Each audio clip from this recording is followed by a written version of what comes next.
Hi, I'm Aidan Rodley and this is Mainland Matt. It's good to have your company this week as we reflect back on what was a really memorable Grand National Festival of racing.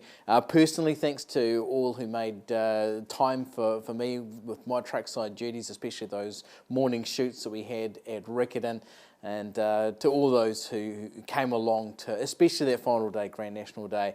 I hope you enjoyed what you saw. The coverage on track, so we're really happy with what we were able to get through, especially those clips that we had cut through from track work interviews. And a lot of the time that the guys like Mark Olligan gave us was able to be borne fruit with the Grand National results there on the Saturday. Let's go back and first of all have a look at those Grand Nationals. We'll have a look at the first one here, the win of West Coast. We'll pick them up as they come into the straight the final time.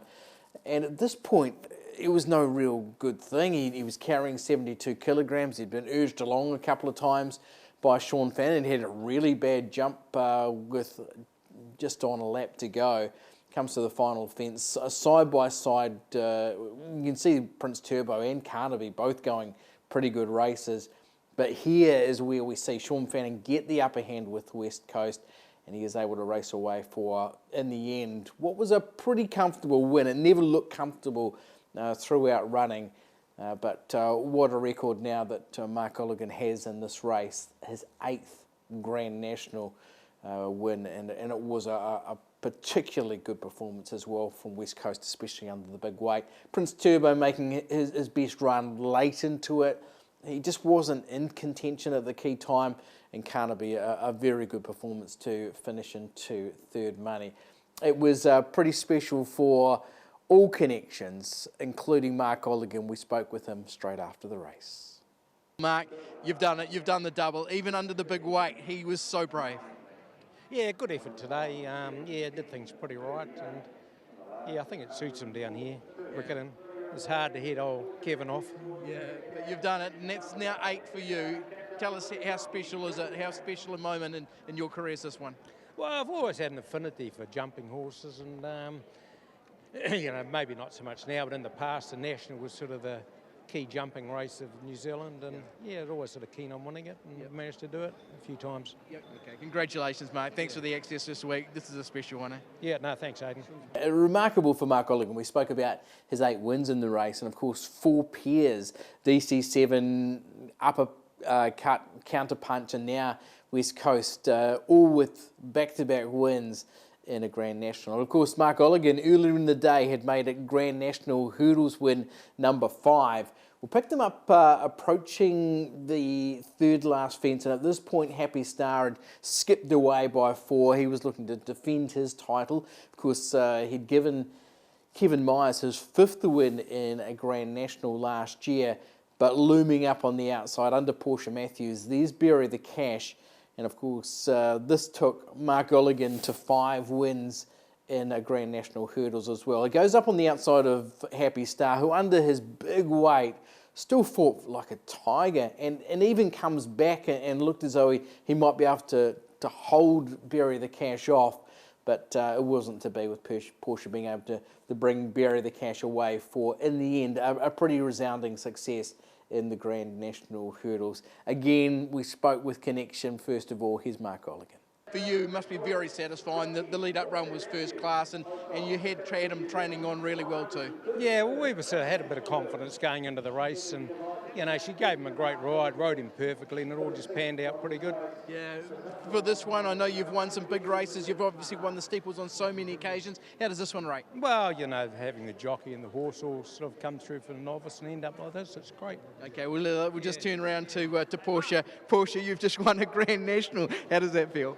It's just, everything's worth it in the end, I guess. You know, how hard it's been to get here, both myself and the horse, and you know, it just makes everything worth it. Yeah, we've seen you during the week. You've always shown confidence. He'd come through the race the other day, and you thought you could win this, didn't you? Yeah, I definitely did. You know, he's a green horse, and so am I, to be fair. But yeah, you know, we've just taken a while to work out our tactics, and I knew the extra lap would help us, and it just panned out perfectly for us. That confidence in Mark Olligan showing in you, how important is he in your career? He's been everything to be able to get me to where I am, as well as knowing how the horses are trained and having a lot of confidence in their ability to jump, and their fitness just makes me a better rider. And I can't thank Mark enough, as well as the owners of the horse, for their patience, and the team at home who it's such a big operation in keeping horses like this going. Congratulations, Portia. Massive moment. Thank you so much. And great to get the words from Portia Matthews. She spoke so eloquently after her win in the Grand National Hurdles as well. So that was the jumping done and dusted. Let's take you back to the 1800 metre open handicap and pick them up here. It was a pretty slowly run race. You'll see right at the back door, just getting to the outside, is Prince Albie. He'd settled last on a slow pace. There just didn't seem to be maybe enough of a truly run early pace to give him his chance, but he's reeled off a 47.5 last 800 on a heavy track, 35.05 last 600 as he comes down the outside. ProServe, who had hit the front, has gone another very good race, and Secret of More under Lisa Allpress through the middle runs into third, but Prince Albie over the top with what was a screamer of a performance for Calvin Tyler. Congratulations to Calvin and Vanessa for their success as well, and a horse who just seems to be getting better and better as he continues on. Just before we leave you for this week's Mainland Matters, I just want to take you through the South Island Apprentice Awards, which were held at Riccarton last Thursday. I'll give you a few of those winners leading into the head pupil. So awards to Bridget Corbin, who picked up an award, Denby Rose Tate, Yogesh Achimar, Diego Montedioco for the outstanding ride for the season, Yogesh Achimar and Savesh Kito also sharing an award, Savesh picking up another, Zach Harkness for an excellence award, and Rupesh Jun for his first riding success. And yeah, rather poignantly, we saw Megan Taylor posthumously announced as the Canterbury Apprentice head pupil. It was a pretty emotional moment for all concerned with Megan's announcement. Dan Fogarty actually did MC those awards at Riccarton on Thursday night, and a really inspiring speech as well for the apprentices from NZTR Chief Executive Bruce Sharrock. Okay, talking jockeys, we did get a little bit of time up our sleeves last Saturday, and Dan Scott and I went around a few of those jockeys hoping to get some sort of clarification on their pronunciations.